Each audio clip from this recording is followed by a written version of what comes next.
అటు ప్రజా సమస్యలు ఇటు ఉద్యోగుల సమస్యలపై ఫోకస్ పెట్టారు సీఎం రేవంత్ రెడ్డి.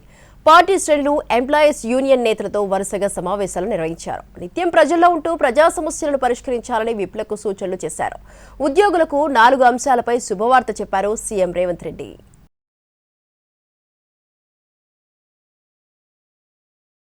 ప్రభుత్వానికి కళ్ళు చెవులు ప్రభుత్వ విప్లేనని అన్నారు ముఖ్యమంత్రి రేవంత్ రెడ్డి. శాసనసభ, శాసనమండలి విప్లతో జరిగిన సమావేశంలో వారికి దిశానిర్దేశం చేశారు. నియోజకవర్గాల్లో తాగు, సాగునీటి అవసరాలకు తీసుకోవాల్సిన చర్యలు, ధాన్యం సేకరణలో పురోగతి వివరాలను విప్లు సీఎం దృష్టికి తీసుకొచ్చారు. ధాన్యం సేకరణ ప్రక్రియను మరింత వేగవంతం చేయడంతో పాటు సమస్యల పరిష్కారానికి అవసరమైన చర్యలు తీసుకోవాలని అధికారులను ఆదేశించారు. ప్రభుత్వ విప్లతో సమన్వయం చేసుకునేందుకు, ప్రజా సమస్యలు తెలుసుకునేందుకు వారంలో ఒకరోజు విప్లకు అందుబాటులో ఉంటారని సీఎం తెలిపారు. ప్రభుత్వ సంక్షేమ పథకాలను క్షేత్రస్థాయికి తీసుకువెళ్లాలని, సమస్యలను ప్రభుత్వం వెంటనే పరిష్కరిస్తుందన్న నమ్మకం ప్రజలకు కల్పించాలని విప్లకు సూచించారు. విపక్ష పార్టీల విమర్శలను సమర్థవంతంగా తిప్పికొట్టాలని రేవంత్ రెడ్డి చెప్పారు. అటు ఉద్యోగ సంఘాల ప్రతినిధులతోనూ సచివాలయంలో కీలక సమావేశం నిర్వహించారు ముఖ్యమంత్రి.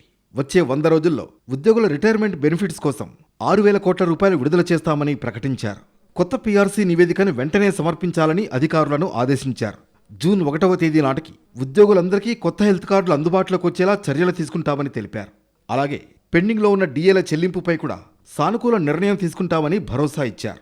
4 అంశాలపై ఉద్యోగ సంఘాలకు ముఖ్యమంత్రి రేవంత్ రెడ్డి స్పష్టతనిచ్చారు. ఇది ఫ్రెండ్లీ ప్రభుత్వమని, సమస్యలను పరిష్కరించే బాధ్యత ప్రభుత్వం తీసుకుంటుందన్నారు సీఎం రేవంత్.